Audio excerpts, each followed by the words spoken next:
pt.2. Once again, here's Bill Lewis. All right, that's Bill Lewis. Remember, Bill Lewis, not Jim Lewis. I mean, we have Jim Lewis for Florida in here. I mean, the candidate has been ignored by virtually each and every media outlet out there. And I decided, you know what? Let me invite Jim. Let me talk to Jim. I mean, my buddy Jeff Cockamp, the lieutenant governor, well, he didn't do so well in the race on the Republican side against Pam Bondi there. And Pam Bondi, of course, running as a Republican candidate. Dan Gelber, the Democratic candidate, and hopefully we'll get some calls in this morning from them. I spoke to Dan as he was going across Alligator Alley this morning, and pretty convenient. He's like, I hope I have cell signal. Well, you know, I hope he has cell signal too, but at the end of the day here, Jim Lewis. I mean, look what the cat dragged in. I mean, Jim Lewis for Florida. Jim, I mean, what are you smoking this morning? I mean, you want to legalize marijuana. You want to change the death penalty where, you know, individual states' attorneys have to go to the Attorney General's office like a mother asking for permission. I mean, what gives? I mean, you know, can you spell Jim Jones? I mean, well, Bill, I have some different ideas. I admit your that. ideas suck. I mean, legalization of marijuana. I mean, getting permission from the Attorney General in order to proceed on. Well, let's deal with one at a time if we can, Bill. In terms of what I'm saying, I think it's right for Florida to legalize marijuana. There's some very good reasons for that. Why? Let's hear them. Okay, number one. How many states have legalized marijuana? Can I go into? About 13 have decriminalized. Oh, no. How many are legal? Bill, give me a chance here to get this out, okay? California has on the ballot to legalize misdemeanor amounts of marijuana. And really, if we look at the statistics, first of all, marijuana is not a so-called gateway drug that leads to other drugs. The statistics and the science are in on that. Alcohol and cigarettes both have far worse health effects than does marijuana. Over 25 million people in this country smoke marijuana, and that probably means over 1 million people in Florida do. I do not. Have you ever smoked marijuana? Tried it in college, didn't like it. Like do you do cocaine? I don't do any legal drugs, including cocaine. Never.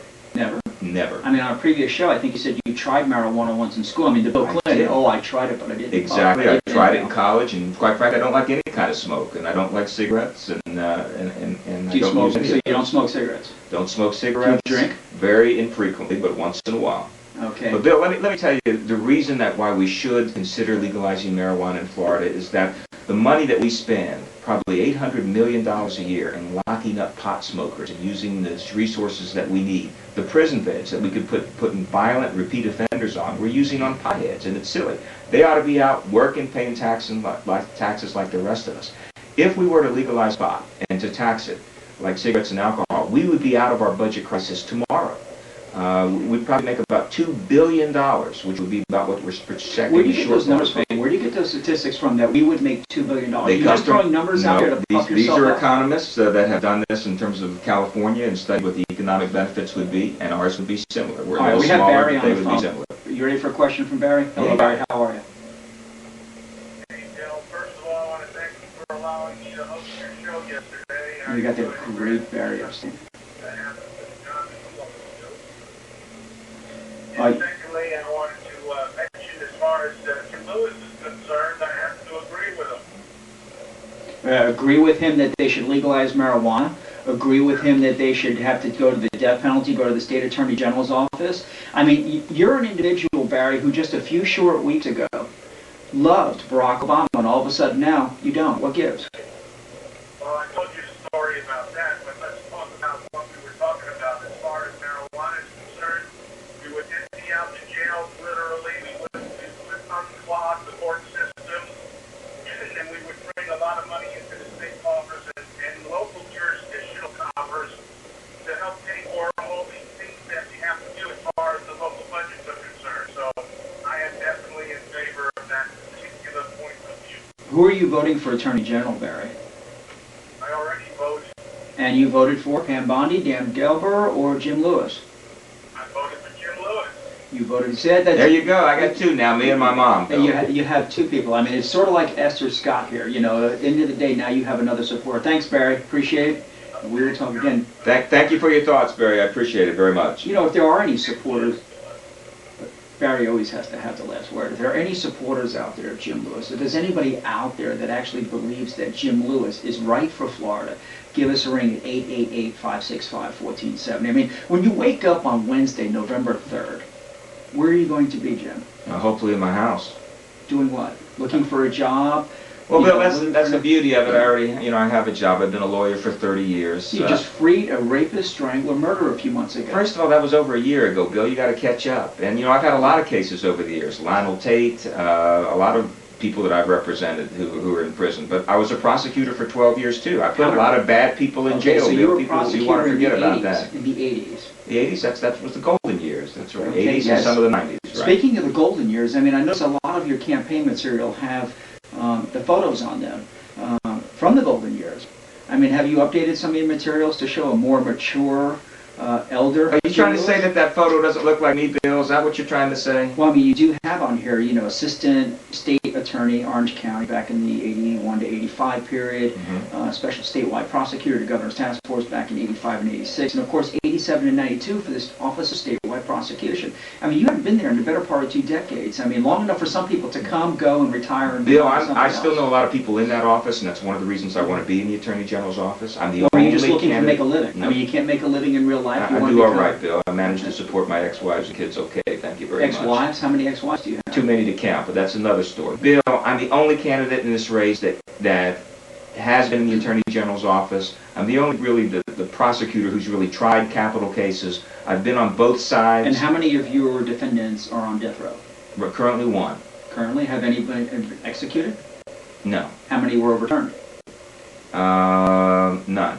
Not a single. So in all your years as a statewide prosecutor, you only put 1 individual on death row. Right. He's still there. He's still there. So Some 20-something years later. 20-some years. I haven't gone that long, like 18 years. But yeah, he's still there. And that's one of the reasons that I want to change the system, and one of the things that we need to look at this death penalty. It costs about $28 million for every inmate that we execute. $28 million. I mean, what do you get? 300 and some odd individuals on death row, times that by the number of days, hours, weeks. You look at all the money that's been spent on funding all of these offices to do death penalty appeals, and you look at the number of people who have actually been executed as opposed to the money that we spent to defend them. And it's crazy. These appeals go on 10 and 20 years. And all I'm saying is that there should be an equal amount of justice, whether you're in Pensacola, Key West, Miami, Jacksonville, and right now it isn't like that. We spend so much money on these death penalty appeals. All I'm suggesting with this new legislation is that a local state attorney, when he decides to seek the death penalty in a case, and that's totally his decision if he wants to seek it, simply run it by the Attorney General so that the Attorney General... The state's attorney, they're constitutional officers. Who gives you the right to sit there and say, oh, I have to beg for mercy, I have to go to the state, and I have to argue? Beg for anything. The Attorney General of the state is the one who has to handle the entire death penalty appeal, and that's the $28 million that we're talking about. Would there not be a conflict? You certified the death penalty, now you're defending the appeal. Is there not a conflict? There's absolutely no conflict, simply because I would tell the state attorney, yes, I think this case is death penalty appropriate. How many of the 67 There's only counties, 20, Bill. There's 20. Can I finish? 20 yeah, there's 67 counties, 20 judicial, if you want to start getting into a matter of law, 67 counties, 20 judicial circuits, 5 district courts of appeal, and a state Supreme Court, Mr. Lawyer. Now, you want to be an attorney general. The point being is, how many of the state's attorneys agree with you? How many? Just 20. You mentioned there's 20, and I'm agreeing with you. None of them. Only one has responded back to me. Only one has responded back to me. But we just floated this out about 2 days ago. Not drive into my county, don't come by my county, I don't support you, or he just thought you were some crackpot? He thought that I should have my head again. examined. Is exactly what the way he. Well, I mean, there are a lot of people, Jim, that think you should have your head examined. Now, let me tell you, the Attorney General of the state is the ultimate, is the cop, and the person who has to spend the money and the resources in order to defend these death penalty sentences. And all I'm saying is he should have a say with the state attorneys as to whether it's appropriate. Are you the guy that should be that attorney? I'm the person who has 30 years of experience, 12 years as a prosecutor, the only person who's actually been in the office, who's been on both sides of the aisle, and that's what separates me in part from the two opponents. So you're saved by the bell once again. Bill Lewis here on the credit report, 888-565-1470. And we're going to talk about that chicken in a pot theory when you come back. Okay.